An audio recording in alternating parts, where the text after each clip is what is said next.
Assalamualaikum warahmatullahi wabarakatuh. Selamat pagi semuanya. Selamat pagi Miss Risa selaku dosen dari Hukum Tata Negara yang dimana telah mengasih assessment untuk ujian tengah semester, yaitu membuat video dengan presentasi. Perkenalkan saya Ahmad Dafa Bahren dengan nomor NPM 24120111203 from the International Class Batch number 2. Jadi saya hari ini akan mempresentasikan tentang hubungan antara bentuk negara dan sistem pemerintahan, beserta contoh-contoh negaranya. Oke, jadi kita masuk ke materi yang pertama, yaitu adalah pengertian bentuk negara dan sistem pemerintahan. Untuk pengertian bentuk negara sendiri, bentuk negara adalah struktur dasar yang menentukan bagaimana kekuasaan dan pemerintahan diorganisasi dalam suatu wilayah. Untuk ada dua nih bentuk negara utama. Yang pertama itu negara kesatuan atau kita bisa sebut dengan unitaris. Kekuasaan itu terpusat pada pemerintah pusat meskipun bisa ada otonomi daerahnya. Tapi yang kedua kita ada negara serikat atau kita bisa sebut federal. Itu terdiri dari beberapa negara bagian yang memiliki otonomi luas namun tetap berada di bawah pemerintahan federal. Oke. Yang ketiga kita masuk ke pengertian sistem pemerintahan. Sistem pemerintahan adalah cara kekuasaan dijalankan dan dipisahkan dalam suatu negara. Ada 3 sistem utama untuk sistem pemerintahan. Yang pertama presidensial. Presiden sebagai kepala negara dan kepala pemerintahan. Itu dipilih langsung oleh rakyat. Misalnya kita ada Amerika Serikat dan Indonesia. Ini mana dipilih rakyatnya dari pemilu ya guys ya. Untuk yang kedua itu ada parlementer, yaitu kepala pemerintahan atau disebut Perdana Menteri dipilih oleh parlemen. Kepala negara biasanya itu simbolis guys. Misal Inggris misalnya kayak King Charles atau Queen Elizabeth itu hanya simbolis aja. Untuk yang menjalankan pemerintahannya tetap ada gitu. Untuk yang ketiga kita ada campuran atau semi presidensial, yaitu kombinasi unsur presidensial dan parlementer. Contohnya ada di Perancis. Oke, kita masuk ke materi yang kedua, yaitu hubungan keduanya, yaitu ada hubungan bentuk negara dan sistem pemerintahannya. Nih, apa sih hubungannya? Kalau negara kesatuan umumnya itu lebih cocok dengan sistem presidensial. Karena kenapa? Karena kekuasaan terpusat memudahkan koordinasi antara lembaga negara. Namun negara kesatuan itu juga bisa menganut sistem parlementer, guys. Misalnya ada di negara Jepang.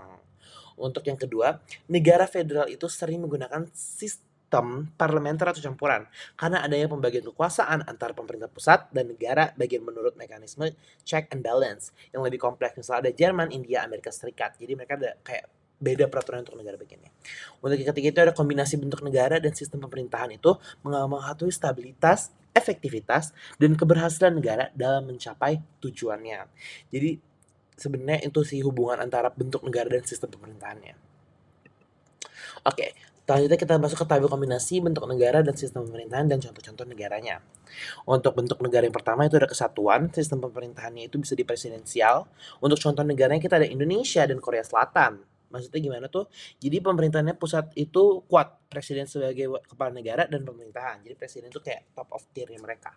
Untuk yang kedua kita bentuk negaranya itu ada kesatuan dan sistem pemerintahannya kita ke parlementer. Contoh negaranya kita ada Jepang dan Inggris, yang dimana pemerintahan pusat kuat, Perdana Menteri dipilih, parlemen, raja atau kaisar hanya simbolis.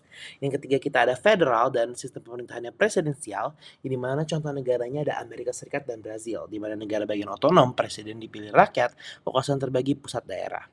Yang keempat ada federal dan sistem pemerintahannya parlementer. Contoh negaranya Jerman dan India. Negara bagian otonom, kanselir PM dipilih oleh parlemen federal.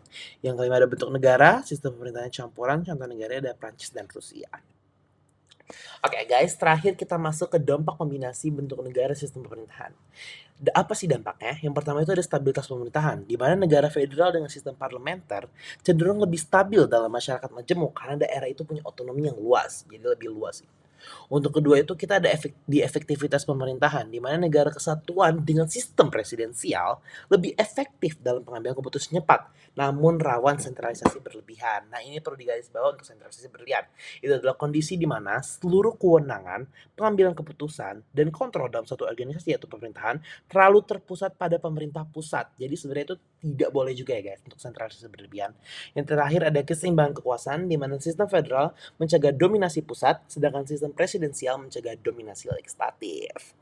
Oke guys, cukup. Menurut saya cukup untuk materi yang saya bawakan. Kurang lebihnya mohon maaf. Ini adalah materi tentang hubungan antara bentuk negara dan sistem pemerintahan. Terima kasih. Wassalamualaikum warahmatullahi wabarakatuh.